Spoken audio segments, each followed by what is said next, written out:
جس نے بھی کسی نفس کو قتل کیا، یعنی کسی انسان کو قتل کیا، بغیر نفس، بغیر اس کے کہ یہ قتل کسی قتل کے بدلے میں ہو، جسے قصاص قرآن کہتا ہے، اس کے بغیر، او فساد فی الارض، اور بغیر اس کے کہ جسے قتل کیا جا رہا ہے اسے زمین میں اس نے کوئی فساد کیا ہو، جس کی آگے تفصیل آ جائے گی، اس کے بغیر، یعنی کوئی انسان کسی دوسرے کو قتل کر دے جبکہ کوئی سبب موجود نہ ہو جس کو شریعت جس میں اجازت دیتی ہے اور کہتی ہے اسے قتل کر دے، اس کے بغیر اگر کوئی کسی کو قتل کرتا ہے فَكَأَنَّمَا قَتَلَ النَّاسَ جَمِيعًا،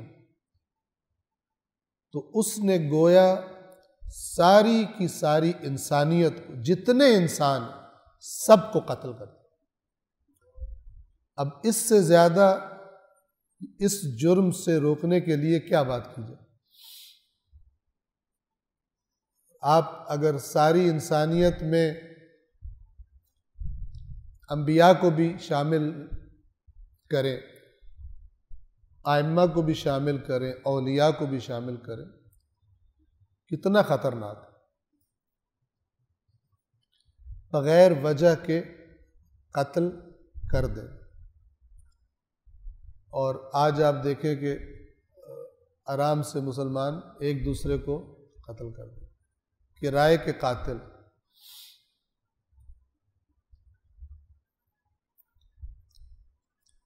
یہ جو اللہ تعالیٰ فرما رہا ہے کہ اس کے سبب ہم نے لکھ دیا تھا کہ قتل کا بدلہ، یعنی جس نے ایک کو مارا ساری انسانیت کو مارا، کیوں لکھا؟ اس لیے کہ قابیل نے حابیل کو جو قتل کیا تھا اپنی حسد میں آ کر، اور اپنے اس نے غصے پر اور حسد پر کنٹرول نہیں کیا اور حابیل سے گویا زندگی چھین لی،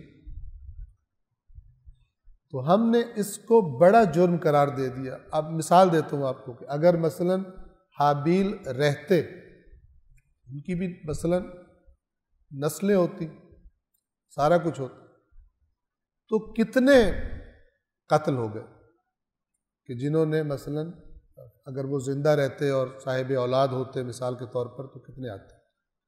بہرحال ایک بہت ہی شدید ترین انداز میں اللہ تبارک و تعالی قتل کے جرم کی سختی بتا رہا ہے،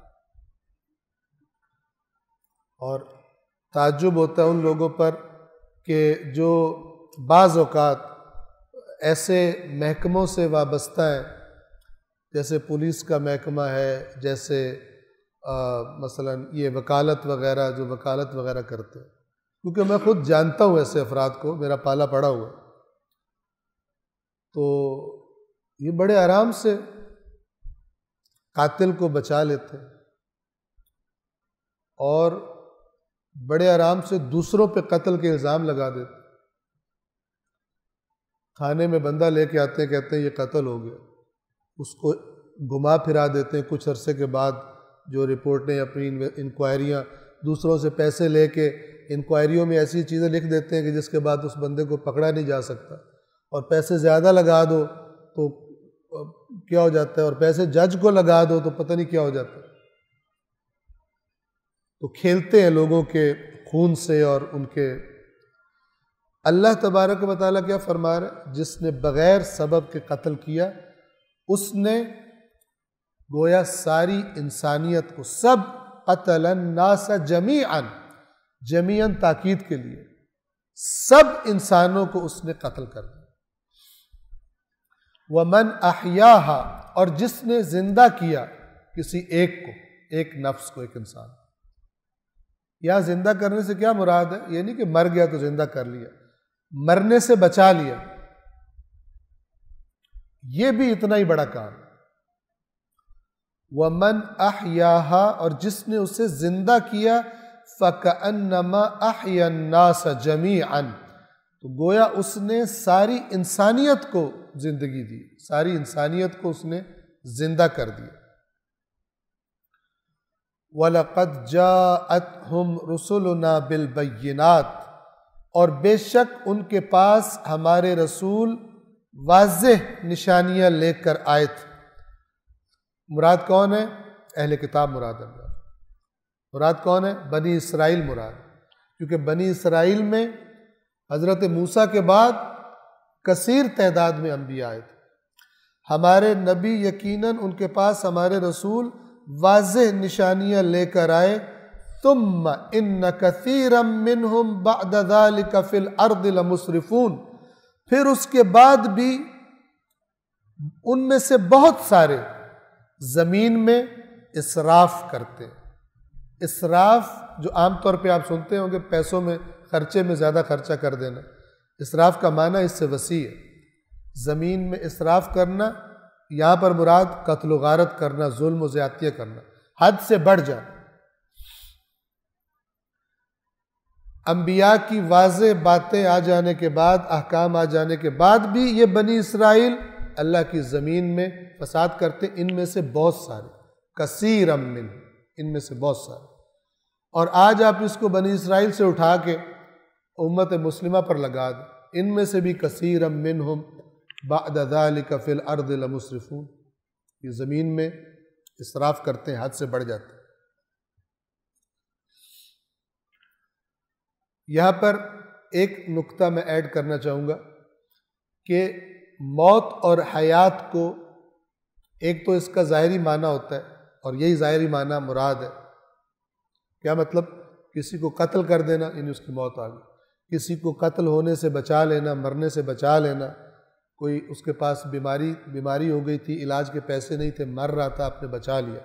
فَكَأَنَّمَا أَحْيَا النَّاسَ جَمِيعًا، ساری کی ساری انسانیت کو بچا لیا۔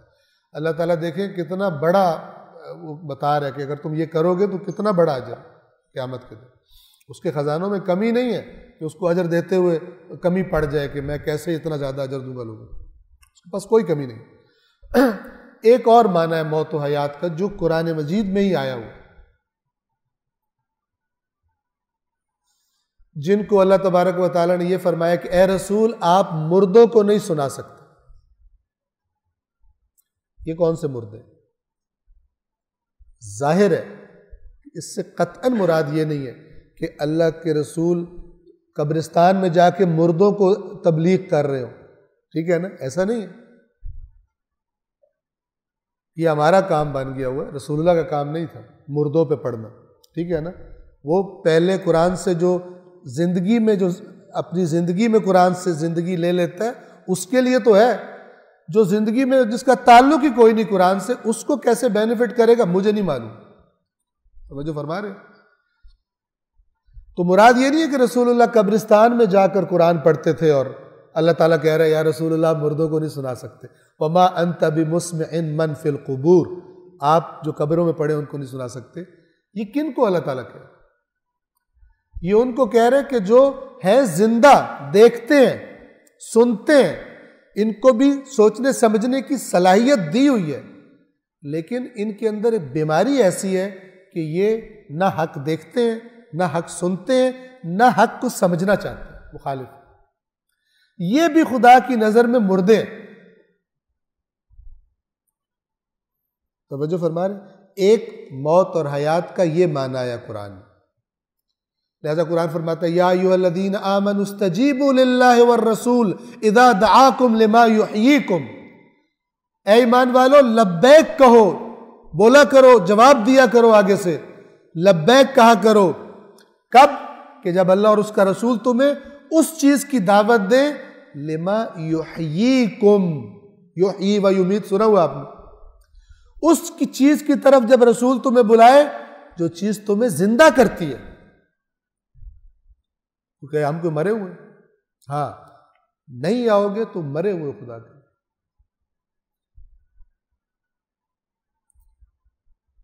حق کی طرف نہ آنا، حق کو تسلیم نہ کرنا، یہ بھی موت ہے، موت۔ اور حق کو تسلیم کر لینا، حق کے ساتھ زندگی گزارنا، یہ زندگی ہے،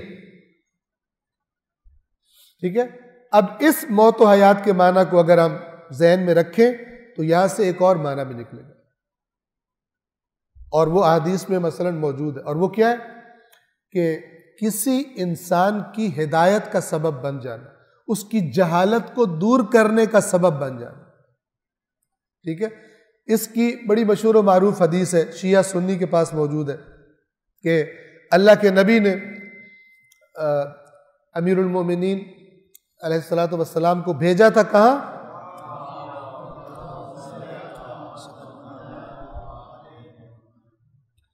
یمن جب بھیجنا تھا تو اللہ کے نبی نے نصیحتیں فرمائی، ہدایات دی مولا علی کو، اور پھر ان ہدایات جن میں تبلیغ کی باتیں شامل تھی، جہاد میں کس طرح جہاد کرنا، ساری ہدایات دے کر، اور پھر اللہ کے نبی نے فرمایا کہ اے علی، اگر آپ کے ہاتھ سے اللہ کسی ایک انسان کو ہدایت دے دے، یعنی آپ تبلیغ کریں اور کوئی ایک بندہ ٹھیک ہو جائے، قبول کر، اس کا اجر، اس بات کا اجر اللہ کے پاس اتنا ہے، یعنی اس سے بھی بڑھ کر ہے کہ جن پر سورج کی روشنی پڑتی ہے، جن چیزوں پر۔ اب سورج کی روشنی کہاں کہاں پڑتی ہے؟ ہمارا تو اتنا سا ڈاٹ ہے، مثلا سولر سسٹم میں کہاں کہاں پڑتی ہے، کہاں کہاں لائٹ گزرتی ہے۔ بہرحال وہ ایک کہنے کا انداز ہے اس زمانے کی زبان کے مطابق، یعنی اب آپ اندازہ نہیں کر سکتے اگر آپ نے کسی کی ہدایت کر دی۔ اور اس کو دوسری طرف سے بھی لے لیں، اگر کسی کی گمراہی کا سبب بن، ان کے بارے میں اللہ تبارک و تعالیٰ نے بتایا ہوا ہے کہ کچھ لوگ ایسے ہیں کہ جو پیسے دے کے گمراہی خریدتے ہیں، پیسے دے کر بیہودہ باتوں کے خریدار ہوتے ہیں تاکہ اللہ کے راستے سے گمراہ کریں۔ اور قرآن نے فرمایا کہ وہ لوگ کہ جو دوسروں کو گمراہ کرتے ہیں، قیامت کے دن اپنے بوجھ بھی اٹھائیں گے، اور جن کو گناہ پر لگایا، جن کو گمراہ کیا تھا، ان کے بوجھ بھی اٹھائیں گے، اور بغیر اس کے کہ جو گمراہ ہوئے ان کا اپنا بوجھ کم ہو جائے، چونکہ انہوں نے اپنی عقل استعمال نہیں کی۔ لیکن جو گمراہ کرنے میں شامل تھا، جتنے گمراہ ہو گئے، جتنی عرصے تک گمراہ رہے، جن جن اوروں کو گمراہ کیا، سارا اس کے اکاؤنٹ میں بھی آ رہا ہے۔ اچھائی کا آپ سبب بنے، ہدایت کا، آپ ایک اچھے انسان کی تربیت کر دیں، آپ اپنے کسی دوست کی ہدایت کا سبب بن جائیں، وہ اس کے بعد وہ جو بنیاد آپ نے رکھی ہے، خدا بند عالم اتنا کریم ہے کہ وہ جو جو نیکیاں کرے گا، بغیر اس کے کہ اس کا اجر کچھ کم ہو، اس کی ہر نیکی کا آپ کو بھی اجر پہنچے گا، کیونکہ پودا آپ نے لگایا۔ کتنا بڑا اکاؤنٹ ہے، آپ دنیا سے چلے جائیں گے، وہ دنیا میں رہا، اور اس نے اور کسی کو ٹھیک کر دیا، اور چند کو ٹھیک کر دیا، مثال کے طور پر سب میں آپ شامل۔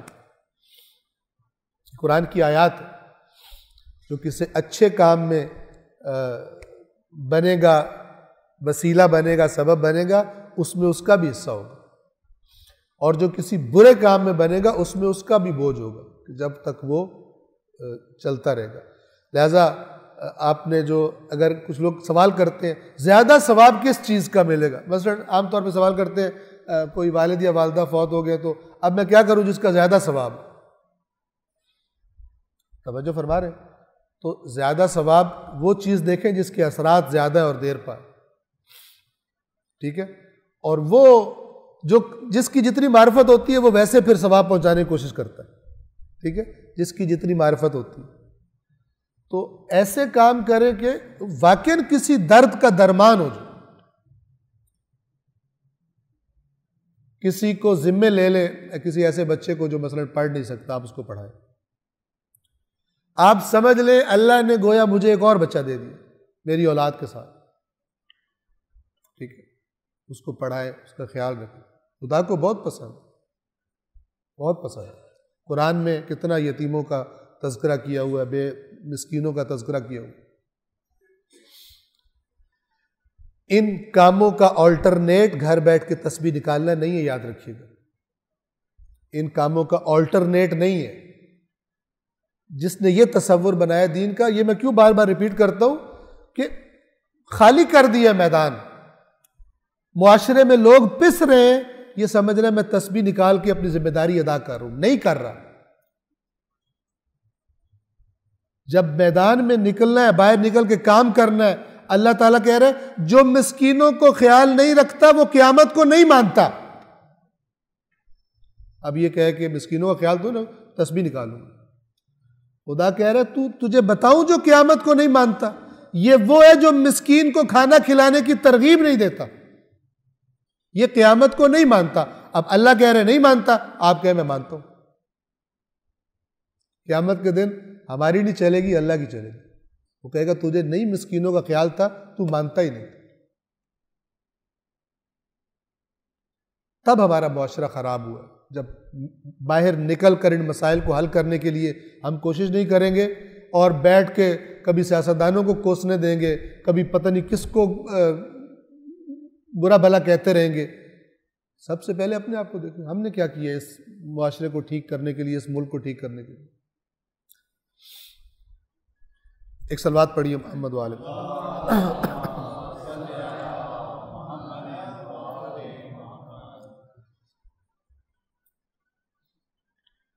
ثم ان كثيرا منهم بعد ذلك في الارض لمسرفون، پھر اس کے بعد ان میں سے بہت سارے زمین میں اسراف کرتے، وہ بھی کرتے تھے، ہم بھی کر رہے۔ آیت نمبر 33، انما جزاء الذین یحاربون اللہ ورسولہ، ان لوگوں کی جزا جو محاربہ کرتے ہیں، محاربہ حرب سے ہے، جنگ۔ جیسے سود کھانے کو کہا گیا باز آ جاؤ، اگر نہیں آتے تو پھر گویا تم اعلان جنگ کر رہے ہو اللہ کے ساتھ۔ فَأْذَنُوا بِحَرْبٍ مِّنَ اللَّهِ وَرَسُولِهِ، ٹھیک ہے، اللہ اور اس کے رسول سے جنگ کا اعلان کر رہے ہیں۔ یہاں پر بھی ایسے کام جو قتل و غارت والے ہیں، ڈکیتیاں کرنا، راہزنی کرنا، لوگوں کو مار پیٹ کر وہ کرنا، ان کو اللہ تعالیٰ کیا فرما رہا ہے؟ یہ اللہ اور رسول کے ساتھ جنگ ہے، محاربہ ہے۔ انما جزاء الذین یحاربون اللہ ورسولہ، ان لوگوں کی جزا جو جنگ کرتے ہیں اللہ اور اس کے رسول سے، محاربہ کرتے ہیں، لڑائی کرتے ہیں، وَيَسْعَوْنَ فِي الْأَرْضِ فَسَادًا، اور زمین میں فساد برپا کرنے کی کوشش کرتے ہیں۔ اب یہ اس کی تفصیلات بہت ہیں، زمین میں فساد، ہر چیز جو اصلاح کے برعکس ہے، معاملہ ٹھیک کرنے کی کوشش کرے، خراب کرنے کی کوشش نہ کرے۔ ان میں سے ایک کام جو میں کہتا بھی رہتا ہوں وہ یہ سوشل میڈیا پر بغیر تصدیق کے خبریں فارورڈ کرنا، یہ غلاظت ہے۔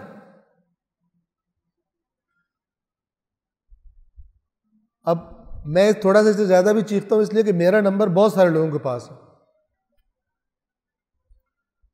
اب سوچیں کہ میں پھر بلاک کر دیتا ہوں، اگر کسی کو لگے کہ میں تو بھیج رہا ہوں اس نمبر پہ میسج، آگے سے سین والا وہ نہیں آ رہا تو وہ سمجھ لے کہ بلاک کر دیا، بلاک کر دیا گیا۔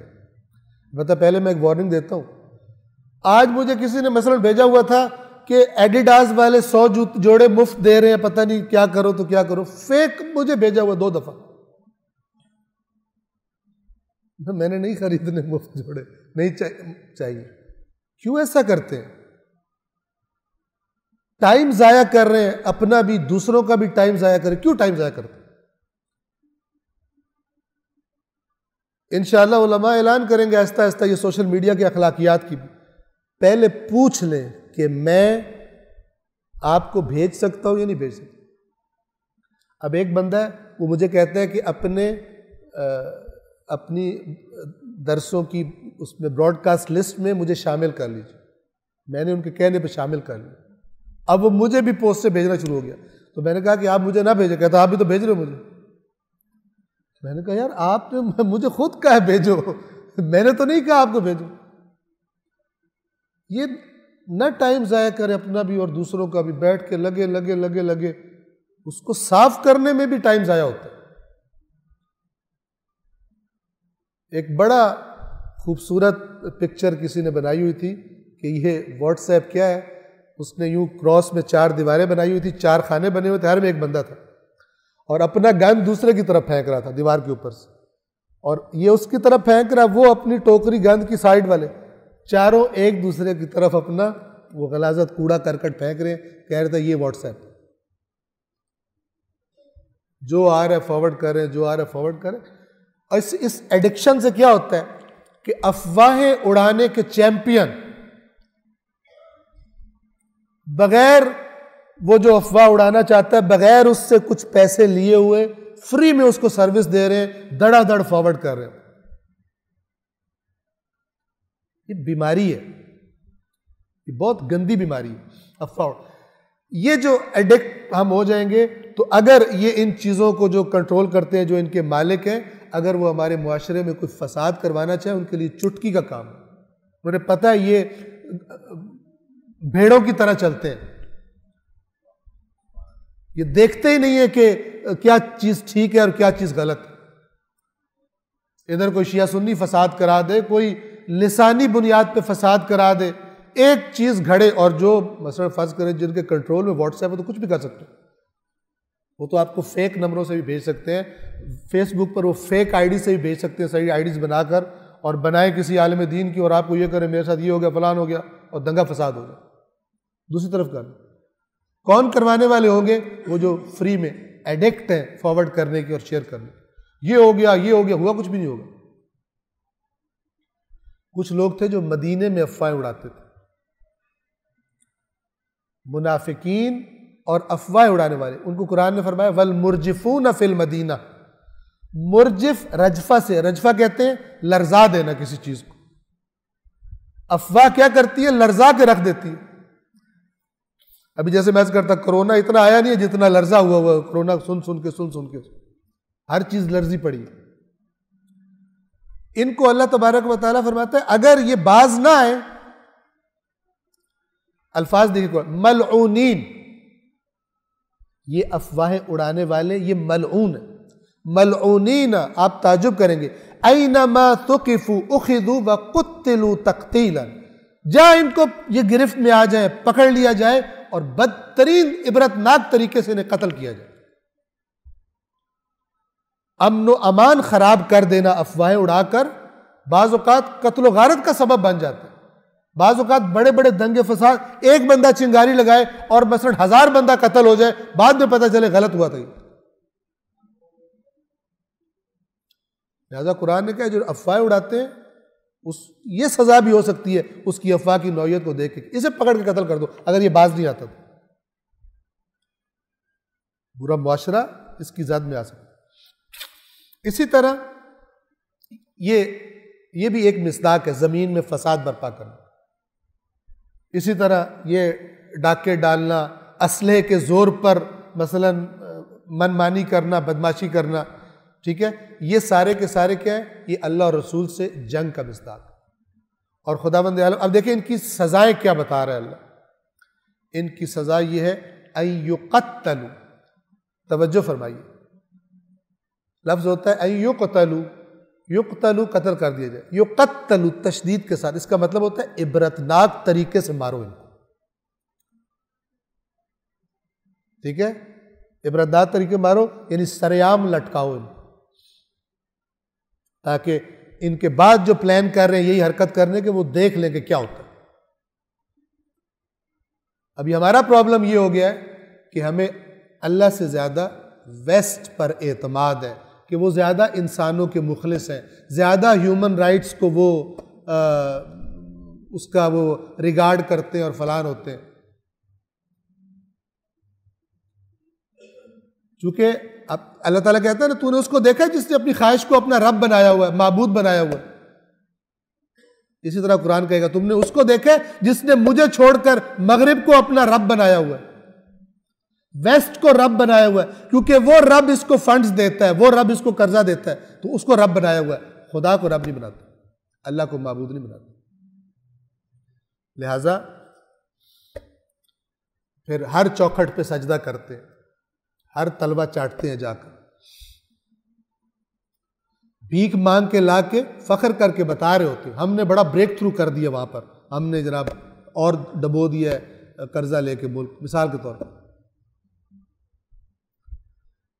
یہ سزائیں دیکھیے، ان یقتلوا، یقتلوا عرض کیا میں نے، ایک ہے یقتلوا سمپل فعل، قتل کر دیا جائے، یقتلوا عبرتناک طریقے سے قتل کیا جائے، او یصلبوا ایک خاص طریقے سے جو صلیب پہ چڑھاتے ہیں سزا دیتے تھے، اس کو بھی عبرتناک طریقے سے اس دار پہ چڑھایا جائے، او تقطع ایدیہم وارجلہم من خلاف، یہ تقطع بھی تقطع، یہ جتنی تشدیدیں آ رہی ہیں نا، یقتلوا یصلبوا تقطع، یہ سب پہ جو تشدیدیں ہیں یہ ایکسٹرا ایمفسائز کرنے کے لیے کہ عبرتناک طریقے سے ان کے ہاتھ اور پیر کاٹ دو۔ اب یہ سزائیں ان کے مختلف موارد ہیں، ان کی تفصیلات ہیں، اب وقت نہیں ہے کہ ساری عرض کروں، لیکن جو مین پوائنٹ ہے یہاں پر وہ یہ ہے کہ جو یہ اسلحے کے زور پر زمین میں بدماشی کرتے ہیں، لوگوں کو لوٹ مار کرتے ہیں، ڈاکے ڈالتے ہیں، اس قسم کے کام کرتے ہیں، قتل و غارت کرتے ہیں، یہ جب پکڑے جائیں تو ان کو عبرت بناؤ، لوگ دیکھیں کہ یہ ان کو سزا کیا مل رہی۔ یہاں پہ برعکس ہو، یہاں پہ دیکھنے کی بات تو دور کی ہے، وہ کہتے ہیں سزائے موت ہی ختم کرو۔ صریح قرآن کے خلاف، کہ تو جب اللہ کا دربار لگے گا پھر ان کی حشر دیکھنے میں آئے گا کہ مغرب کی دہشت میں آ کر اور ان کی دھونس میں آ کر مثلا آپ سزائے موت ختم کرتے ہیں، اور جبکہ اللہ تعالیٰ کہہ رہے ہیں وَلَكُمْ فِي الْقِصَاصِ حَيَاتٌ كُتِبَ عَلَيْكُمُ الْقِصَاصُ فِي الْقَتْلِ، تم پر قصاص فرض کر دی گئی۔ یہ وہی لفظ ہے کتب علیکم الصیام، کل کو وہ دھوس دیں گے روزے چھوڑ دو، وہ بھی چھوڑ دیں، ٹھیک ہے نا، اپنے اوپر کہیں گے کہ وہ تو پہلے بھی تو ہم نے چھوڑا تھا، تو ٹیسٹ تو ہم چکھ چکے ہیں، یہ بھی چھوڑ دیتے ہیں آہستہ آہستہ۔ جو اللہ کہتا ہے نا یہ تم سے تب تک راضی نہیں ہوں گے جب تک اپنا دین چھوڑ کے ان کی روش پہ نہ چل پڑے، پہلے دن ہی بندہ کھڑا ہو جائے اور بچ جائے اس کام سے، بجائے یہ کہ آہستہ آہستہ آہستہ ہر چیز اپنی ترک کر کے انہی کی غلامی میں انسان چلا جائے۔ ان کے ہاتھ اور پیر مخالف سمتوں سے کاٹ دیے جائے، یعنی ایک طرف کا ہاتھ ایک طرف کی ٹانگ کاٹ کر ان کو چھوڑ دیا جائے۔ اب دیکھیں، توجہ فرمائیے گا، ان سزاؤں کو جب انسان تصور کرتا ہے ایک دفعہ کہتا ہے کہ اوہ ہوئے بڑی سخت سزا، لیکن اس نے وہ نہیں دیکھا ہوتا کہ اس نے جس کو مارا ہے اس کے بچے، اس کی بیوی یا کتنوں کو مارا ہے، ان کے ساتھ کیا ہوا، اور وہ اللہ نے جو سزا رکھی، جو خالق ہے وہ جانتا ہے کیسے عبرت آئے گی انسان، کیسے یہ کنٹرول ہوں گے یہ بدماش، کیسے یہ جرائم کم ہوں گے۔ وہ کہہ رہے کہ تم ان ظلموں کو نہیں دیکھ رہے جو اس نے آج تک کیے، اور اس کی ہمدردی تمہیں آ گئی۔ یہ ایسے ہی ہے جیسے ساری فلم میں جو ہے وہ جو ویلن ہوتا ہے وہ مار پیٹ کرتا ہے، لوٹ مار سب کچھ وہ کر رہا ہوتا ہے، آخر میں جب اس کو مار پڑنے لگتی ہے تو ترس آ رہا ہوتا ہے۔ ہم ایسے ہیں، حالانکہ اس وقت ترس نہیں آنا چاہیے اس پہ، توجہ کر رہے ہیں۔ یہ جو دنیا کے ظالم لوگ ہیں، جو دنیا کے بڑے بدماش ہیں، دنیا کے بڑے مالدار، جن کی مرضی سے آج کل جو چاہتے ہیں ہماری مرضی سے دنیا چلے، کرپٹ لوگ، وہ دنیا کو خدا کی مرضی کے مطابق نہیں، وہ اپنی مرضی کے مطابق کرتے، وہ قوانین بناتے۔ آپ توجہ فرمائیں، ایک کرپٹ حکمران، ایک بدماش جو لوٹ رہا ہے، وہ چاہے گا اس لوٹ مار کے لیے کوئی سخت قانون بنے؟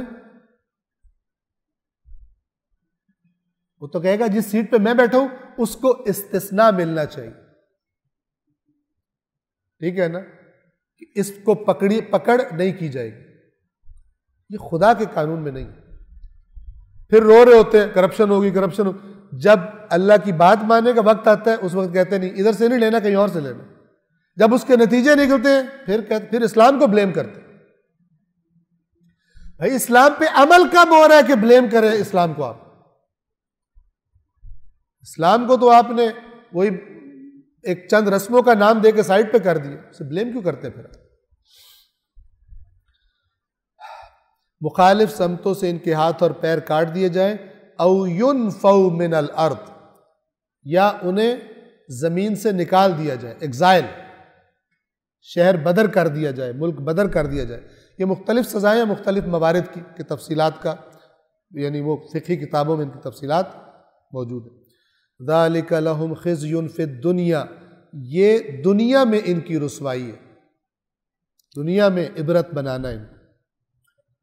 وَلَهُمْ فِي الْآخِرَةِ عَذَابٌ عَظِيمٌ، اور آخرت میں ان کے لیے بڑا عذاب ہے جنہوں نے یہ مسلح بدماشیاں کی اور قتل و غارت کی۔ لیکن ہر جگہ کی طرح اللہ کا دروازہ بند نہیں ہوتا کسی پر۔ آیت نمبر 34 میں فرمایا إِلَّا الَّذِينَ تَابُوا، سوائے ان لوگوں کے جنہوں نے توبہ کر لی، مِن قبل ان تقدروا علیہم، قبل اس کے کہ تم نے ان پر قدرت پا لی ہو۔ یہ نہیں کہ پکڑے گئے اب کہ توبہ کر رہے، اب نہیں، خود سے کسی کو خیال آئے اور پکڑے جانے سے پہلے توبہ کرے، آ کر ہتھیار ڈال دے کہ میں توبہ کروں، اس کا معاملہ اور ہے۔ اور جس کو پکڑ لیا جائے پھر کہ اب میں توبہ کر رہا ہوں، اس کی توبہ اس طرح کروں، وہ اللہ اور اس کا معاملہ الگ ہے آخرت کا، لیکن دنیا میں اس کو سزا دی جائے گی۔ فَاعْلَمُوا أَنَّ اللَّهَ غَفُورٌ رَحِيمٌ، پس جان لو کہ اللہ بڑا مغفرت کرنے والا اور رحیم ہے۔ جیسے ہی کوئی انسان اپنی اصلاح کی طرف آ جاتا ہے، اللہ تبارک و تعالیٰ بھی فوراً اس کی مغفرت اور رحمت کے ساتھ استقبال کرتا ہے اس کو۔ لیکن جو برے ہیں وہاں پر خداوند عالم کا قانون بھی سخت ہے۔ 35 نمبر آیت، یا ایھا الذین آمنوا اتقوا اللہ وابتغوا الیہ الوسیلہ وجاہدوا فی سبیلہ لعلکم تفلحون، اے ایمان والو اللہ کا تقوی اختیار کرو، اللہ سے ڈرو کہ اللہ نے جن کاموں سے منع کیا ان سے بچو، اللہ نے جن کاموں کو کرنے کا حکم دیا ہے انہیں نہ کرنے سے بچو، یعنی کرو، یہ سب تقوی۔ وابتغوا الیہ الوسیلہ، اور اس کی طرف وسیلہ تلاش کرو، اس کے قرب کو تلاش کرو، اس کے قریب ہونے کے لیے وسیلہ قرب کو بھی کہتے ہیں، اس کا معنی نزدیکی قربت کا بھی ہوتا ہے، اور اس کا معنی اس چیز کا بھی ہوتا ہے جس کے ذریعے قرب تلاش کیا جاتا ہے، قرب حاصل کیا جاتا ہے۔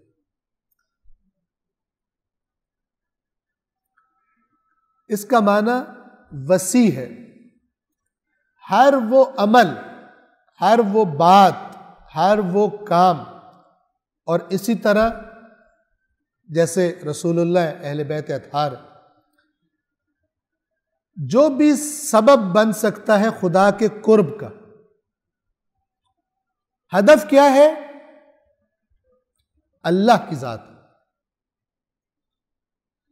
تم تلاش کرو، ڈھونڈو اس کے قرب کو کیسے حاصل کر سکتے، یہ معنی۔ چونکہ ضروری ہے، میں آپ کی خدمت میں جو میں نے نوٹ کی تھی میں وہ روایات آپ کو سنا دوں۔ تفسیر میزان میں علامہ محمد حسین طباطبائی نے ایک روایت نقل کی ہے، اسی آیت کے ذیل میں امام علی علیہ السلام فرماتے ہیں،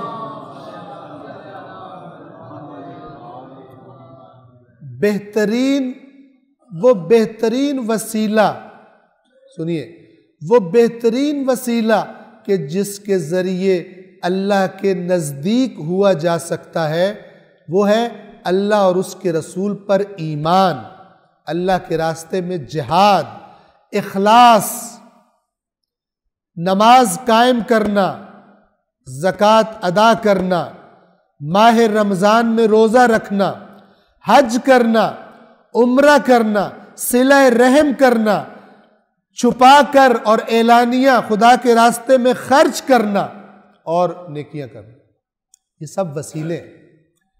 وسیلے کا مطلب یہ نہیں ہے کہ مثلا صرف ایک جگہ محدود کر دیا جائے، ہر وہ بات، ہر وہ کام، جیسے کہ مولا نے نام لی، جو خدا کے قریب کرتے۔ اب آ جائیے رسول اللہ اہل بیت اطہار وسائل ہیں، وسیلہ کی جگہ، ٹھیک ہے، قرب پروردگار۔ اس کا معنی کیا؟ اس کا معنی یہ نہیں ہے کہ ہم دعا مانگے، آپ ہمارا وسیلہ ہے، آپ ہمارا وسیلہ ہے، بس کہیں صحیح، لیکن ان کو حقیقت میں وسیلہ بنائے نہیں۔ سمجھیے گا بات، آپ ہمارا وسیلہ ہے، کیا مطلب؟ آپ سے دین سیکھا ہے ہم نے، آپ کی سیرت سے ہم صحیح راستے پر چلیں گے، یہ مراد لیجیے۔ ایک دفعہ نہیں، آپ سے زندگی کا طریقہ نہیں لینا، لیکن آپ اللہ کے پاس ہمارا وسیلہ ہے، یہ دھوکہ ہے، یہ دھوکہ ہے، یہ خطا ہے۔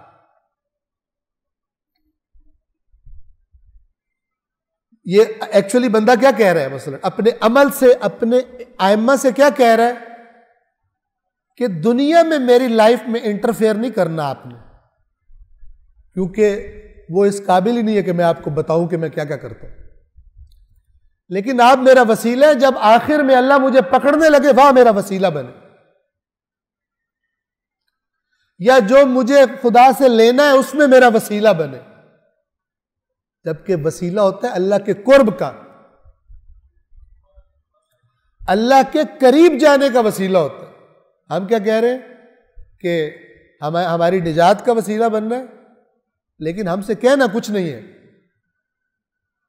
دنیا میں ہمیں آپ کی باتوں پر عمل نہیں کرنا۔ مثال کے طور پر یہ میں ذرا واضح کر کے بیان کر رہا ہوں، تو جو یہاں وسیلہ نہیں بنا رہا، جو ان کے فرامین ہے، ان کی سیرت ہے، ان کا عمل ہے، انہوں نے کیسی زندگی گزاری ہے، وہ بھول جائے کہ وہاں وسیلہ بنائے گا۔ یہ شعر و شاعری سے وسیلہ نہیں بنتا، توجہ فرما رہے ہیں۔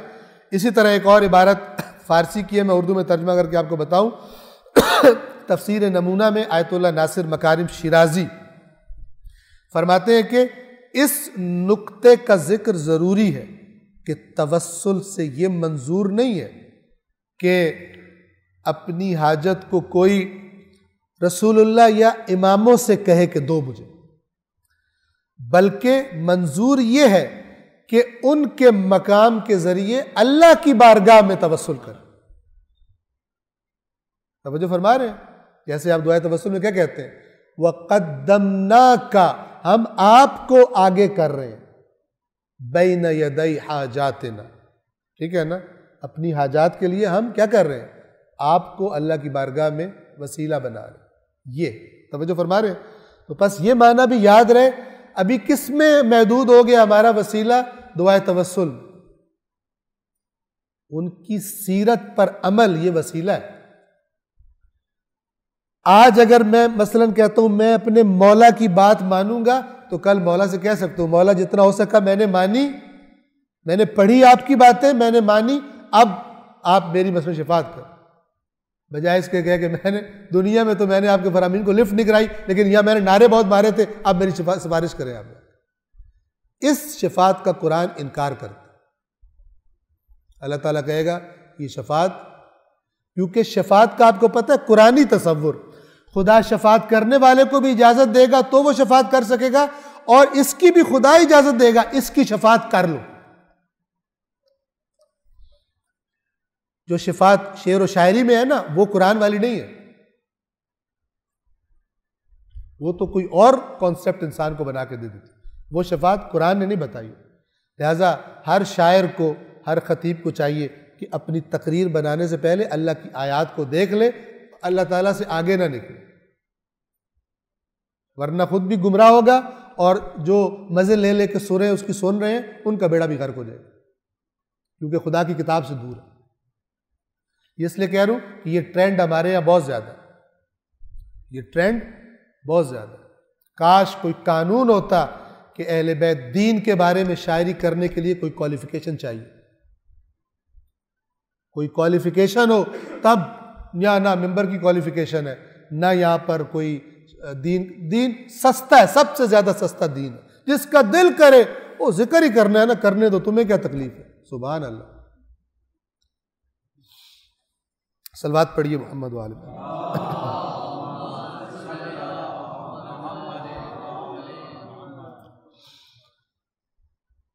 اے ایمان والو، اللہ سے ڈرو اور اس کے قرب کا وسیلہ تلاش کرو۔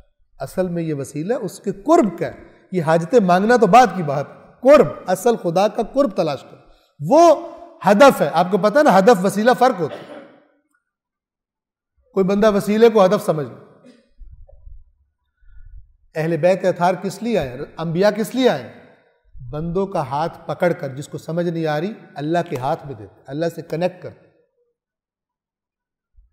اپنی طرف نہیں خدا کی طرف دعوت دیتے۔ توجہ فرما رہے ہیں؟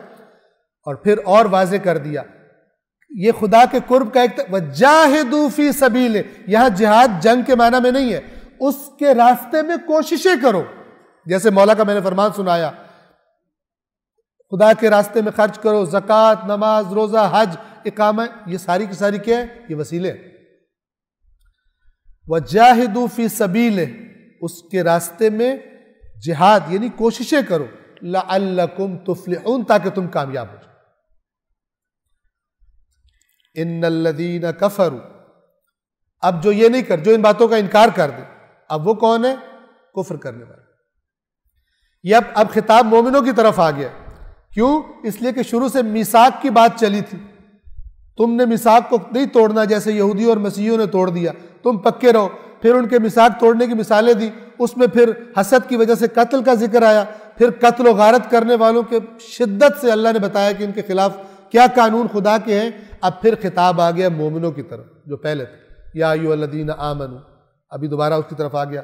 اور پھر جو یہ نہیں کریں گے، خدا کے قرب کو تلاش نہیں کریں گے، تقوی اختیار نہیں کریں گے، اس کے راستے میں کوششیں نہیں کریں گے، یہ وہ ہیں ان الذین کفروا، یقیناً جن لوگوں نے کفر اختیار کر لیا، ان باتوں کو نہیں مانیں گے۔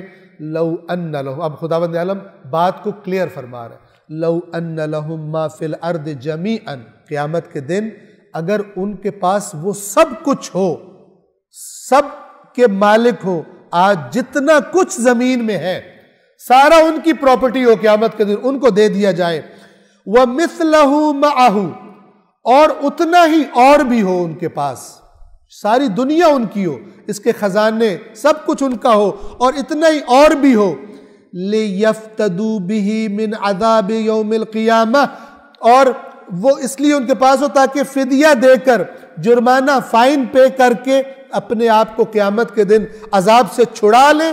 ما تقبل منہم، ان سے قبول نہیں کیا جائے گا۔ یعنی خدا کہہ رہے بھول جاؤ، قیامت کے دن کچھ دے کے بچ جاؤ گے۔ ما تقبل منہم، ان سے قبول نہیں کیا جائے گا، چونکہ قبول تو ہوتا ہے تقوی والوں سے، تو تقوی کی جگہ تو یہ دنیا تھی، وہاں نہیں تھی۔ انما یتقبل اللہ من المتقین، کل گزری تھی۔ ما تقبل منہم، ان سے قبول نہیں کیا جائے گا، وَلَهُمْ عَذَابٌ عَلِيمٌ، اور ان کے لیے دردناک عذاب ہوگا۔ يُرِيدُونَ أَن يَخْرُجُوا مِنَ النَّارِ وَمَا هُمْ بِخَارِجِينَ مِنْهَا، چاہیں گے کہ آگ سے خارج ہو جائیں لیکن نہیں نکل پائیں گے۔ وَلَهُمْ عَذَابٌ مُقِيمٌ، اور ان کے لیے دائمی عذاب ہے۔ مقیم یعنی جو رکا ہوا ہوتا ہے، رکے سے مراد کیا؟ یا مراد دائمی ہے۔ وَالسَّارِقُ وَالسَّارِقَةُ فَاقْطَعُوا أَيْدِيَهُمَا، اور چور، چوری کرنے والا مرد اور چوری کرنے والی عورت، فَاقْطَعُوا أَيْدِيَهُمَا، ان کے ہاتھ کاٹ دو۔ اب یہ پھر وہی ہے، آج کل کے جو حقوق انسانی کا ہم نے سلیبس پڑھا ہے اس میں تکلیف ہو جاتی ہے۔ اگر ایک بندے نے چوری کی، کسی کی جمع پونجی لوٹ کے لے گیا، وہ فٹ پاتھ پہ آ گیا، اس کے بچوں کی تعلیم، اس نے جو جن لوگوں کو لوٹا ان کی تکلیف نہیں ہے، اس کے ہاتھ کٹنے کی تکلیف ہو رہی ہے اس کو۔ یہ اللہ سے زیادہ اس کا مخلص ہے۔ یہ سب نقص ایمان ہے۔ اللہ پر ایمان سے زیادہ مغرب کے مفکروں پر ایمان ہے، ان کے فلسفے پر ایمان ہے، اللہ کے فلسفے پر ایمان نہیں۔ یہ سزائیں کس لیے؟ تاکہ عبرت بن جائے۔ اور ظاہر ہے کہ یہ جو اس کی تفصیلات بیان ہوئی، ایسا نہیں ہے کہ ایک ٹافی کسی کی جیب سے نکالی تو اس کے ہاتھ کاٹ دو، یوں نہیں ہے۔ توجہ فرما رہے ہیں، اس کی شرائط اور اس کی جو سنت میں احادیث میں بیان کی گئی، لیکن جب وہ چوری ثابت ہو جائے پھر اب مولا نے ہاتھ کاٹا ہے. معروف واقعہ ہے کہ وہ تھا بھی چاہنے والا لیکن اس سے ہو گئی، اس نے کر لی، مولا نے ہاتھ کاٹا اور وہ کٹا ہوا ہاتھ لے کر تازہ تازہ زخم لے کے باہر نکلا وہاں سے.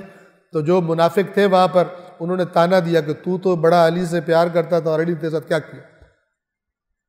وہ چونکہ پکا مومن تھا، نام کا مومن نہیں تھا، کہ اس نے ان سے کہا کہ علی نے تو مجھ پر احسان کیا، علی نے تو مجھ پر خدا کا قانون جاری کیا.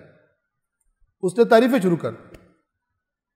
اسی طرح ایک شاعر تھا جو مولا کی شان میں قصیدے پڑھتا تھا.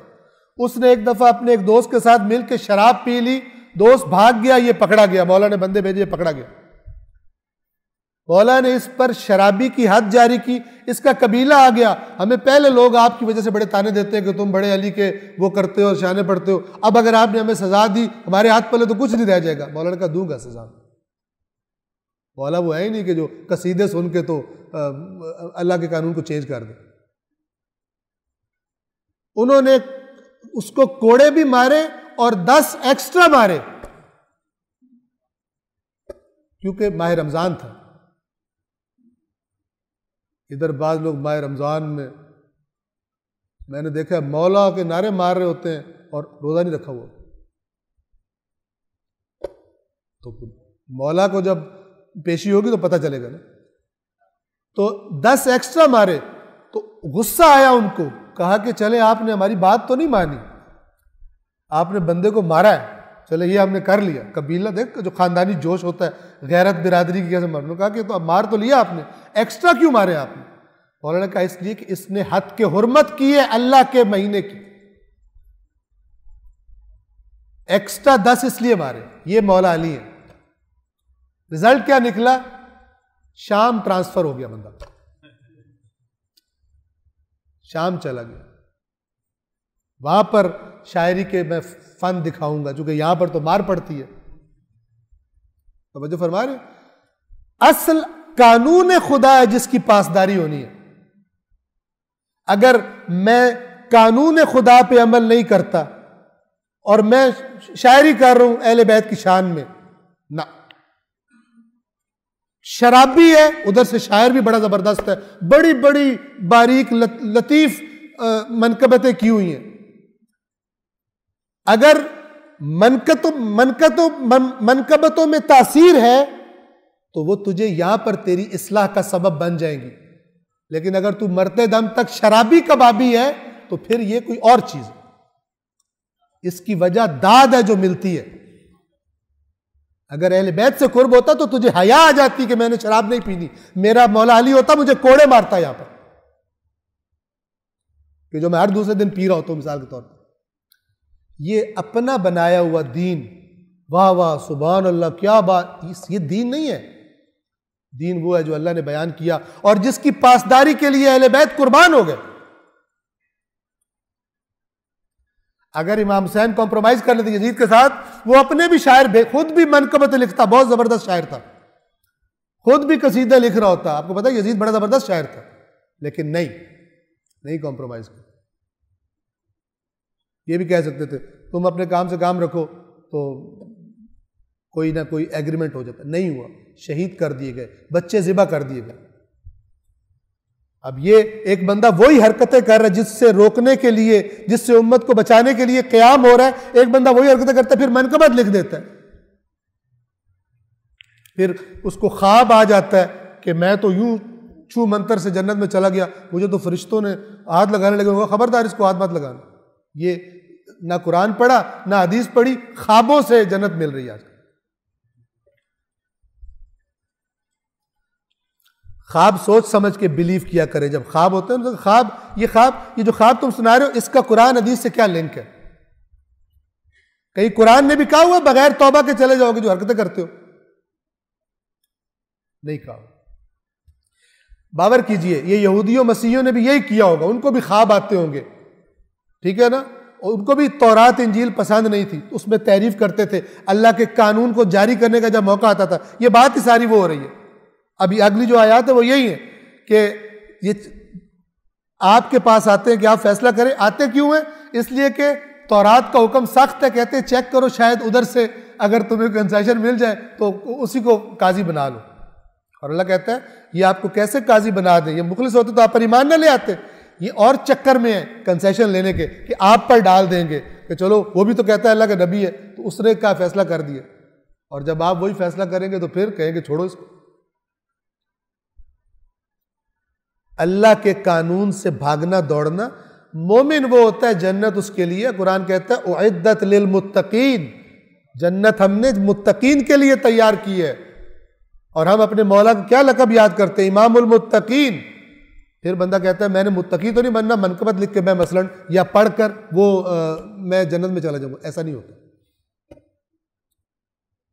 انما تجزون ما کنتم تعملون، تمہیں اس کی جزا ملے گی جو تم عمل کرتے تھے. بس انما صرف کا معنی، یا ان آیات کو اٹھا کر سائٹ پہ کر دیجئے، سائٹ پہ کر دی گئی ہیں اس لیے تو پڑھنے کو نہیں دیتا. تب پھر جو مرضی افکار بنائے اور کرتے رہیں. والسارق، یہ یاد رکھیے، یہ تو نہیں کہ اللہ تعالیٰ بہت سخت ہے. یہ ساری باتیں کیوں عرض کر رہا ہوں؟ اس لیے کہ خدا نے قانون یہ بیان کیا ہے. لیکن جب کوئی بندہ پلٹتا ہے خدا تو ایک منٹ نہیں، ایک سیکنڈ نہیں لگاتا اس کی توبہ قبول کرنے میں. اور وہ جو پہلے کہہ رہا تھا ان کے ہاتھ کاٹ دو، یہ کر دو، وہ کر دو، میں دردناک عذاب دوں گا، وہ فوراً کہتا ہے اب اگر تیرے آسمان و زمین جتنے بھی گناہ ہیں اب مت سوچنا کہ میری رحمت تھوڑی ہے، تیرے گناہ زیادہ ہے. لیکن کس کے لیے؟ الا الذین تابوا، واپس آ جائے. نہ کہ میں توبہ تو نہیں کروں گا، میں تھوڑی سی رشوت دے کے پاس ہو جاؤں گا. یہ نہیں ہے خدا کا کام. یہ من گھڑت ہے. یہ اللہ کی یہ باتیں اگر خدا کی آیات کے سامنے رکھی جائے تو کوئی اس کا آپس میں میل لگتا ہی نہیں. لگتا ہے یہ کوئی اور جگہ سے بات آئی ہے، یہ کسی اور جگہ سے بات آئی. چوری کرنے والے مرد اور چوری کرنے والی عورت کے ہاتھ کاٹ دو، جزاء بما کسبا، جو انہوں نے کام کیا ہے اس کی جزا. یہاں پہ جزا دیکھیں سزا کے معنی میں، عربی میں جزا اچھی بھی ہوتی ہے بری بھی ہوتی ہے. جو انہوں نے کسب کیا ہے اس کی جزا میں ہاتھ کاٹ دو. نکالم من اللہ، اللہ کی طرف سے یہ عبرت ہے. کٹے ہوئے ہاتھ عبرت ہوں گے دوسروں کے لیے کہ یہ کام نہیں کرنا. ورنہ چونکہ انسان جب سامنے دیکھتا ہے ڈر جاتا ہے. جیسے ابھی کچھ لوگ ہاتھ کاٹنے سے اس کے تصور سے ڈر رہے ہیں، ٹھیک ہے نا. خدا بھی چاہتا ہے کٹا ہوا ہاتھ دیکھ کے چور بھی ڈرے کہ ہاتھ کاٹ دیا جائے گا یا سولی پہ چڑھایا جائے گا، فلان کیا جائے گا، پتہ چلے. یہ ساری جو اللہ کی بتائی ہوئی سزائیں ختم کرنے کی کوششیں ہیں دنیا میں، کس لیے؟ اس لیے کہ ابلیس چاہتا ہے دنیا میں جرائم بڑھے، دنیا میں کرپشن بڑھے. اور وہ کب کنٹرول ہوتی ہے؟ ایک دنیا میں سزا سے ہوتی ہے. وہ سزائیں ہلکی کرو، کم کرو تاکہ کرپشن بڑھتی چلی جائے. اور یہ ہو رہا کس بات پر ہے کہ جب انسان اپنے آپ کو اللہ سے بڑھ کر انسان کے حقوق کا محافظ سمجھتا ہے. وہ شیطان اس کو محافظ نہیں بنا رہا ہوتا. یہ جو جن کی پھر لگامیں طاقتوروں کی ڈھیلی چھوڑ دی جائیں گی، سزائیں ہٹ جائیں گی، پھر یہ جو مرضی بدماشی کریں، کبھی پیسہ لگائیں کبھی کچھ کریں، ان کو پتہ ہوگا سزائے موت تو ہو نہیں سکتی، جیل میں بھی ہم نکل آئیں گے. جیسے آپ مثالیں دیکھتے رہتے ہیں. واللہ عزیز حکیم، اللہ بہت غالب آنے والا اور صاحب حکمت ہے. خدا کہہ رہے ہیں میں حکیم ہوں، یہ سزائیں میں بتا رہا ہوں تمہیں اگر اپنے معاشرے کو صحیح رکھنا چاہتے ہو تو. اور دیکھیے فوراً پھر کیا فرمایا، فمن تاب من بعد ظلمہ، اور جس نے توبہ کر لی ظلم کے بعد. یہ قرآن وَأَصْلَحَ، اور اصلاح کر لی، نہ کہ میں توبہ بھی کر رہا چوری بھی کر رہا. جس نے توبہ کر لی اس کے بعد اور اپنی اصلاح کر لی، فَإِنَّ اللَّهَ يَتُوبُ عَلَيْهِ، اللہ بھی اس کی توبہ قبول کرے گا. إِنَّ اللَّهَ غَفُورٌ رَحِيمٌ، بے شک اللہ مغفرت کرنے والا اور رحیم ہے. لیکن اس کا قانون وہ تمہارا زیادہ مخلص ہے. الم تعلم، اب خدا پھر اپنے اقتدار کی طرف اشارہ فرماتا ہے جو پہلے بھی کئی دفعہ ہو چکا. الم تعلم، کیا تو نہیں جانتا، ان اللہ لہ ملک السماوات والارض، یہ کہ اللہ ہی کے لیے ہے آسمانوں اور زمین کی بادشاہت. تو پھر قانون بھی بادشاہ کا چلتا ہے، دوسروں کے قانون کیوں بناتے؟ یعذب من یشاء، جسے چاہتا ہے عذاب دیتا ہے، یعنی یہ دنیا میں بھی سزا رکھ رہا ہے، اس کی مرضی ہے، اور وہ حکیم ہے۔ وَيَغْفِرُ لِمَن یشاء، اور جس کی چاہتا ہے مغفرت کر دیتا ہے۔ وَاللَّهُ عَلَى كُلِّ شَيْءٍ قدیر، اور اللہ ہر چیز پر قدرت رکھتا ہے، اللہ ہر چیز پر قدرت رکھتا ہے۔ یا ایھا الذین، یا ایھا الرسول، آج کی آخری آیت، یا ایھا الرسول، اے رسول، توجہ سے سنیے، لا یحزنک، تجھے غمگین نہ کرے۔ کچھ ایسے کام کرتے تھے لوگ کہ ان کو دیکھ کے رسول اللہ غمگین ہو جاتے کہ یہ کیوں کر رہے ہیں۔ اللہ کہہ رہا ہے چھوڑ دیں، آپ غم نہ کریں۔ یا ایھا الرسول، اے رسول، لا یحزنک، آپ کو حزین، حزن سے حزین ہوتا ہے یعنی غمگین، آپ کو غمگین نہ کرے۔ کون؟ الذین یسارعون فی الکفر، وہ لوگ کہ جو کفر میں جلدیاں کرتے ہیں، کفر میں جلدیاں کر رہے ہیں۔ کون کون ہے وہ؟ من الذین، اب سنیے غور سے، من الذین قالوا آمنا بافواہہم ولم تؤمن قلوبہم، وہ لوگ کہ جنہوں نے اپنے منہ سے کہہ دیا ہم ایمان لے آئے لیکن دل سے ایمان نہیں لائے۔ اب ان کی کفر میں پھرتیاں دیکھ کر آپ غمگین نہ ہو کہ یار اس نے تو کلمہ پڑھا ہوا تھا، یہ کیوں یہ حرکت کر رہا ہے۔ اللہ آپ سے کہہ رہا ہے غم نہ کرے، اور وضاحت بھی کر رہا ہے، انہوں نے کلمہ پڑھا ہے لیکن منہ سے پڑھا ہے، دل میں ان کے اور ہی بستی ہے چیزیں، دل میں کلمے کے تقاضوں سے پیار نہیں ہے ان کو، دل میں اور پیار انہوں نے اور آرزویں بٹھائی ہوئی ہیں۔ لہٰذا یہ جو بھاگ بھاگ کے کفر کی طرف جاتے ہیں ظاہری طور پر اسلام قبول کرنے کے بعد، اے رسول آپ ان کو دیکھ کر، ان کی پھرتیاں کفر کی طرف جانے میں دیکھ کر آپ غم، چونکہ رسول اللہ تو درد رکھتے تھے، آپ غم نہ کیا کریں۔ وَمِنَ الَّذِينَ هَادُوا، اور ان کو بھی کہ جو یہودی ہیں، دو تھے، ایک مدینے کے منافق، جب بھی کوئی موقع آتا تھا فوراً کوئی رسول اللہ کو بائی پاس کرنے کی، کوئی شارٹ کٹ نکالنے کی، کوئی بچنے کی وہ کرتے تھے، کوئی چال چلتے تھے۔ اور اسی طرح وہ بھی کہ جو یہودی ہیں، وہ بھی نہ یہ خدا کے قانون پر کاربند ہے، نہ وہ یہودی خدا کے قانون پر چلتے۔ بے ایمانوں کی نشانی یہ ہے، چاہے کلمہ پڑھا ہو، چاہے کلمہ رسول پڑھا ہو، چاہے کلمہ حضرت موسیٰ پڑھا ہو، چاہے کلمہ عیسیٰ پڑھا ہو، ہے بے ایمان، ٹھیک ہے نا؟ جنہوں نے منہ سے پڑھا ہے اور دلوں میں نہیں اترا، یہ آپ کو غمگین نہ کرے۔ اب ان کی صفات دیکھیے، سماعون، ایک ہوتا ہے سامع، ایک ہوتا ہے سماع، بہت زیادہ سننے والا، ٹھیک ہے، جس کا بڑا دل کرتا ہے سننے کا، بہت زیادہ سنتا ہے۔ کیا سننے کے شوقین ہے؟ للکذب، جھوٹ کے، وہ کلمہ پڑھا ہوا ہے لیکن جھوٹ کے عاشق، سچ سے تکلیف ہو جاتی ہے دور بھاگتے ہیں، جھوٹ کے عاشق ہے۔ سماعون للکذب، اب یہ چاہے مسلمان منافق ہو چاہے یہودی ہو، صفت ایک ہی ہے۔ دیکھیے صفات اصل چیز ہوتی ہے۔ سماعون للکذب، بہت زیادہ جھوٹ کے سننے والے۔ سماعون لقوم آخرین لم یأتوک، اور اس کا دو طرح سے ترجمہ کیا گیا کہ بہت زیادہ سنتے ہیں ایک اور قوم کو آپ کی بجائے، آپ کی باتوں کا ان کو مزہ نہیں آتا، ان کی باتوں کا مزہ آتا ہے، ادھر بھاگ بھاگ کے جاتے ہیں ان کے پاس جو آپ کے پاس نہیں آئے۔ ایک یہ معنی اس کا ہو سکتا ہے، ایک معنی یہ ہے ان کے لیے سنتے ہیں، جاسوسی کرنے آتے ہیں، اور یہ بھی قرآن نے بتایا ہوا، آتے تھے رسول اللہ کے پاس تاکہ رپورٹنگ کر سکے، آج یہ بات ہوئی ہے، آج وہ کہہ رہا ہے یہ آیتیں اتری ہیں، وہ تمہارا پلان کا اس کو پتہ، رپورٹنگ کرنے کے لیے وہ بھیجا کرتے تھے۔ جھوٹ کے دل دادا سننے کے، اور دوسروں کو سننے کے دل دادا جو ہے رسول تیرے پاس نہیں آئے۔ اور کیا صفت ہے ان کی؟ یحرفون الکلم من بعد مواضعہ، یحرفون تحریف کرتے ہیں، کس کی؟ الکلم، کلمات کی، باتوں کی، من بعد مواضعہ، مواضع موضع کی جمع، یعنی جو اس بات کی اصلی جگہ ہے اس سے ہٹا کر گھما پھرا کر عوام کو بتاتے ہیں۔ آپ کے لیے نہیں ہے، یہ تو یہودیوں کے لیے، ٹھیک ہے نا، یہ ان کو کہہ رہے ہیں۔ وہ بتاؤ کس وجہ سے یہودی کو اللہ برا کہہ رہے ہیں؟ وہ اگر تیرے میں ہے تو بھی اسی لائن میں کھڑا ہے۔ جیسے یہاں پہ مسلمان منافق اور یہودی دونوں کی ایک صفت بتا رہا ہے، جھوٹ سننے کے شوقین ہے،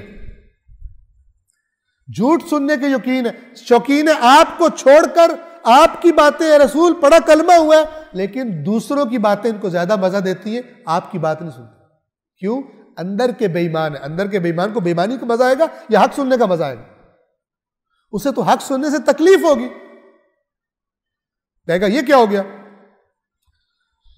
یحرفون الکلم من بعد مواضعہ، کلمات کو تحریف کر دیتے ہیں ان کی جگہ کے، جب وہ اپنی جگہ پر بتا دیے گئے یہ بات، یہ اس کا مقام، یہ اب عالم صاحب ہے، گھما پھرا کے چکر دے دیتے، تحریف کرتے۔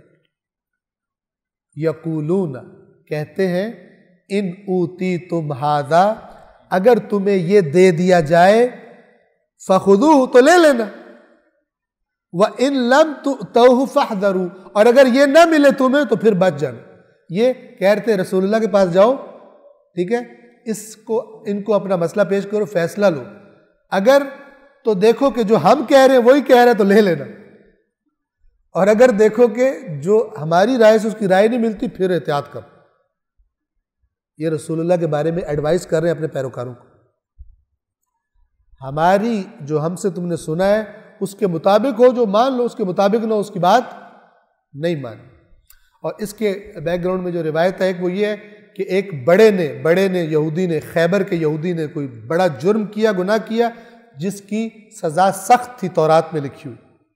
تو جو خیبر کے 2 نمبر علماء تھے، انہوں نے چونکہ بندہ مالدار تھا، اس کو بچانا تھا، انہوں نے خط لکھا مدینے والے یہودیوں کو کہ ذرا تم جاؤ محمد صلی اللہ علیہ وآلہ وسلم کے پاس اور ان سے پوچھو کہ اس کی کیا سزا ہے۔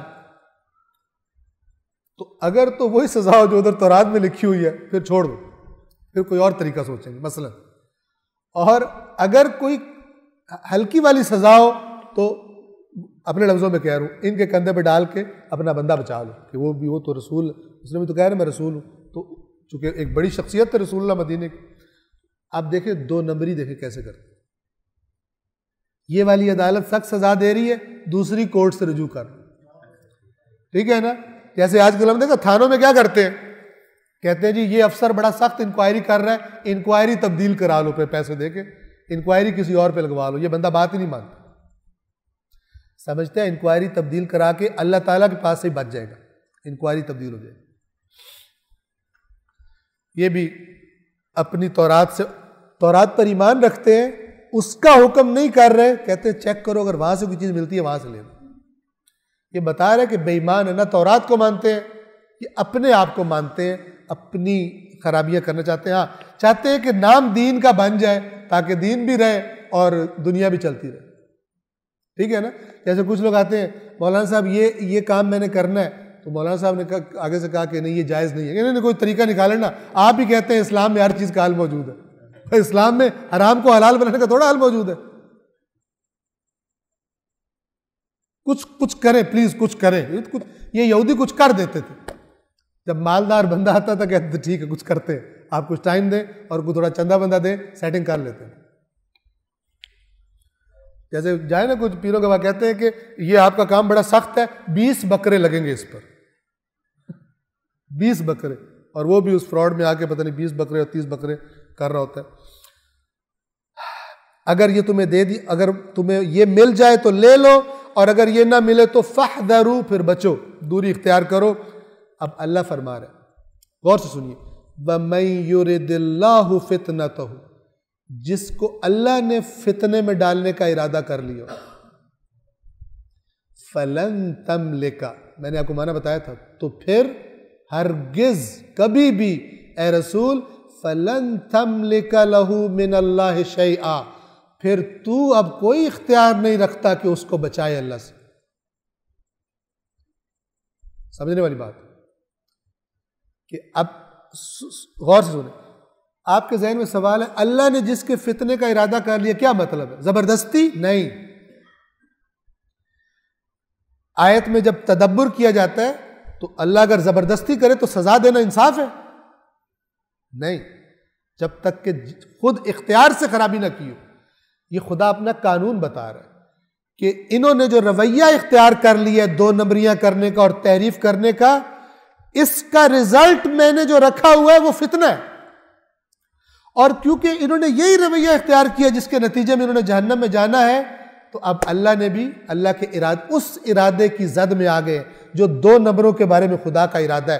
اور جس کے بارے میں خدا یہ ارادہ کر لے، آپ بھی اب اس کے بعد کہیں کہ اللہ ان کو چھوڑ دے، تو اے رسول فلن تملکا، تیری ملکیت میں کچھ نہیں ہے، لہم من اللہ شیئا، ان کے لیے اللہ کے پاس کچھ بھی چیز، کوئی اختیار نہیں ہے آپ کا کہ آپ ان کو چھڑوا لیں. یہ قرآن یہ ہے. وَمَن يُرِدِ اللَّهُ فِتْنَتَهُ، اور جس کے فتنے کا ارادہ کر لے یعنی عذاب کا، فَلَن تَمْلِكَ لَهُ مِنَ اللَّهِ شَيْئًا، انہوں نے ترجمہ یہ کیا ہے کہ جسے اللہ گمراہ کرنا چاہے اسے بچانے کے لیے اللہ نے آپ کو کوئی اختیار نہیں دیا. کیا مطلب؟ وہ ٹھیک ہو، وہ راستہ سیدھے راستے سے آئے، وہ سر جھکائے خدا کے سامنے، پھر اللہ تعالیٰ ویلکم کرے، غفور و رحیم ہے. لیکن وہ اگر ڈٹا ہوا سرکشی پر، اور آپ بھی اگر چاہیں کہ چھڑوا لیں گے، نہیں چھوڑیں. قیامت میں بھی یہی جلوہ ہوگا. جو یہ طبیعت لے کے دنیا میں یہ حرکتیں کر کے گئے اللہ کے پاس، پھر کہتے شفاعت ہو جائے گی. یہ شفاعت نہیں ہوگی، یہ قرآن والی شفاعت نہیں، کہیں اور سے مینوفیکچر ہوئی ہے تو وہ پھر الگ بات. اولئک الذین لم یرد اللہ ان یطہر قلوبہم، یہی وہ لوگ ہیں جن کے بارے میں اللہ نے ارادہ ہی نہیں کیا کہ ان کے دلوں کو پاک کرے. کیا مطلب؟ ان کے دلوں میں جو بیماری ہے جب تک خود اس کی فکر نہ کرے یہ رہے گی، پاک نہیں ہو سکتی. اس صفت والے کے دلوں کو اللہ نے پاک نہیں کرنا، یہ کہہ رہا ہے اللہ. اللہ نے ارادہ ہی نہیں کیا کہ ان کے دلوں کو پاک کرے. لہم فی الدنیا خزی، دنیا میں بھی ان کے لیے رسوائی ہے. وَلَهُمْ فِي الْآخِرَةِ عَذَابٌ عظیم، اور ان کے لیے آخرت میں بھی بڑا عذاب ہے. آج کا درس یہاں پہ تمام. آپ سے ریکویسٹ کروں گا، دیکھیے قرآن کے بارے میں یہ مت کبھی بھی کیجیے گا، چاہے میرا مسئلہ ہو چاہے کسی کا مسئلہ ہو، کوئی بھی ہو، کہ آپ نا قرآن پڑھیں کہیں کہ جی فلانے عالم نے یوں بتایا ہے، دوسرے سے کہیں آپ بتائیں، تیسرے سے کہیں آپ بتائیں. یہ نہیں ہے طریقہ. طریقہ کیا ہے؟ پہلے خود کھولیں، دیکھیں کہ ہے کیا، اس سے پہچان کر پھر دیکھیں کون صحیح بتا رہا ہے کون غلط بتا رہا ہے. بات سمجھ رہے ہیں؟ اگر آپ نے یہ رکھا نا کبھی، مثلا فرض کریں آپ ایک آیت سنتے ہیں، آپ کہتے ہیں یار یہ تو بڑا سخت ہے، ہمارے وہ بڑے اچھے مولانا ان سے پوچھتا ہوں، جا کے ان سے جا کے پوچھیں گے، وہ کہیں گے آپ ٹھیک ہے. اب بندہ جو پڑھا لکھا ہوتا ہے وہ گھما بھی اچھے طریقے سے سکتا ہے. مثال دے رہا ہوں، تو آپ کہیں اچھا وہ مولانا تو یار وہ تو پتہ نہیں یہ کہہ رہا تھا. یہ وہ مولانا نہیں کریں آپ، پہلے دیکھیں قرآن میں لکھا کیا ہے، کمپریہینڈ، سمجھنے کی کوشش کریں اس کو. ایک ترجمہ دیکھیں، 2 ایکوریٹ ترجمہ دیکھیں، اس سے کیا تصویر آتی ہے ذہن میں، اس کے بعد دیکھیں کون ٹھیک ہے بندہ کون غلط ہے. قرآن کو معیار بنائیں. قرآن معیار بن سکتا ہے، قرآن ہی معیار ہے. بیان، نور، ہدایت، فرقان. تبارک الذی نزل الفرقان علی عبدہ لیکون للعالمین نذیرا. بابرکت ہے وہ ذات جس نے اپنے بندے پر فرقان نازل کیا. فرقان صحیح و غلط کو جدا کر دینے. بدبختی ہے اس فرقان سے انسان کو حق کے باطل، یہ جب آپ اس سے مانوس ہوں گے نا، یہ آپ کو گائیڈ کرے گا. یہ وہ دوست ہے کہ جب تک آپ اسے کہیں گے نہیں نا کہ جو تو کہے گا میں کروں گا، تب تک یہ آپ کو گائیڈ بھی نہیں کرے گا. غور سے، یہ مولا کا فرمان ہے. قرآن کو اس سے نطق طلب کرو، کہو قرآن تم سے بولے، ورنہ یہ نہیں بولے گا کبھی بھی. یہ وہ دوست ہے کہ تب تمہیں گائیڈ کرے گا جب تم اس سے کہو گے کہ آپ کو میں اپنا مخلص دوست میں نے مان لیا ہے، جو آپ کہو گے میں وہ مانوں گا، تب یہ تم سے بات کرے گا. جنرل نالج کے لیے آپ کو کیا کیا چیزیں پسند ہیں، آپ کو کیا کیا چیزیں نہیں پسند، اور مجھے ہے ہی نہیں کہ میں نے یہ پسند ناپسند خود بھی اپنانی ہے. ان سے قرآن صحیح طرح بات بھی نہیں کرتا، ان سے قرآن کا لنک پیدا بھی نہیں ہوتا. یہ کیا کہتے ہیں؟ مزہ ہی نہیں آتا، مزہ ہی نہیں آتا. اللہ نے کیوں کہا ایمان والوں کے ایمان بڑھ جاتے ہیں؟ مومن تو بس وہ ہیں جب ان آیات کو پڑھتے ہیں ان کے ایمان بڑھ جاتے ہیں. وہ کدھر ہے مومن؟ بھی کہہ رہے مجھے مزہ ہی نہیں آتا. کیوں؟ تیری تربیت ایسی ہوئی ہے، تجھے اللہ کی آیات سے مانوس نہیں کیا شروع سے، تجھے کوئی ایسی تربیت کرنے والا ملا نہیں. اب تیرا دل، تیرا مزاج، تیرا ٹیسٹ ہی نہیں ڈیولپ ہوا قرآن کے ساتھ. تیرا شاعری کا ٹیسٹ ہے، تیرا سر کا ٹیسٹ ہے، خطابت کا ٹیسٹ ہے، حق کا ٹیسٹ ہی نہیں، قرآن کا ٹیسٹ نہیں تیرا. اس کی آپ کو ایک اور مثال دوں. دیکھیے سمجھنے کے لیے مثال دے رہا ہوں، معذرت آج ٹائم اوپر ہو رہا ہے، ٹھیک ہے، اور میں آپ سے عرض کرتا رہتا ہوں کہ آزادی ہوتی ہے جب بھی کوئی جانا چاہے سن لیں. بات مکمل کرنا بعض اوقات ضروری ہوتا ہے. ایک ہے فضائل اہل بیت، ایک ہے تعلیمات اہل بیت. آپ بتائیں کس کا مزہ سننے کا زیادہ آتا ہے؟ جی کیوں؟ اگر وہ بھی اہل بیت کی چیز ہے اس کا مزہ کیوں نہیں آتا؟ وہ بیان کرنے والا اچھا کیوں نہیں لگتا؟ مرض ہے. اور اسی طرح میں کہتا ہوں اگر اللہ کے رسول نے فرمایا قرآن و اہل بیت کبھی جدا نہیں ہوں گے، تو پھر اہل بیت کا سن کے مزہ آئے، قرآن کا سن کے مزہ نہ آئے، یہ بیماری ہے. اور یاد رکھیے خالص ٹیسٹ یہ والا ہے، اہل بیت کی باتوں کا ٹیسٹ یہی ہونا چاہیے. اگر کچھ اور ہے تو ملاوٹ ہو گئی ہے، خالص دودھ میں پانی ملا دیا گیا ہے. اگر ہمیں لگے یار قرآن پڑھو تو اور لگتا ہے دین، اور جو پیر صاحب بتاتے ہیں وہ اور لگتا ہے، کدھر جائیں ہم؟ کدھر نہیں جاؤ، قرآن کی طرف آؤ. توجہ فرما رہے ہیں؟ پیروں کی سلیکشن میں بھی قرآن سے پوچھو کیا صفات ہونی چاہیے میرے لیڈر میں جس کو رہنما بناؤں. اس کے لب و لہجے کو اپنانے کی تب پھر مسائل، ورنہ یوں ہی گنگا بہتی رہے گی الٹی جیسی بہ رہی. ہم کدھر جائیں؟ بہت سارے لوگ جی کہتے ہیں او جناب تسی آتے ہو تو کچھ اور کہتے ہو، وہ فلانے صاحب آتے ہیں ہم وہ اور کہتے ہیں، ہم کدھر جائیں؟ غریب تم قرآن کی طرف آؤ. غریب تم نہ کسی کی بات سنو. تمہیں خدا نے اتنی بڑی دولت دی ہے، تم کیوں کہہ رہے ہو ہم غریب کہاں جائیں؟ تجھے سمجھ نہیں آتا. لغویات. پروردگار عالم سے دعا ہے پروردگار قرآن کریم اور محمد و آل محمد کے صدقے اللہ تبارک و تعالیٰ کی کتاب اور محمد و آل محمد کے فرامین کو سنجیدگی کے ساتھ پڑھنے، سمجھنے اور ان پر عمل کرنے، اور اپنی اولادوں کی بھی انہی کے سائے میں تربیت کرنے کی ہم سب کو توفیق عطا فرمائے.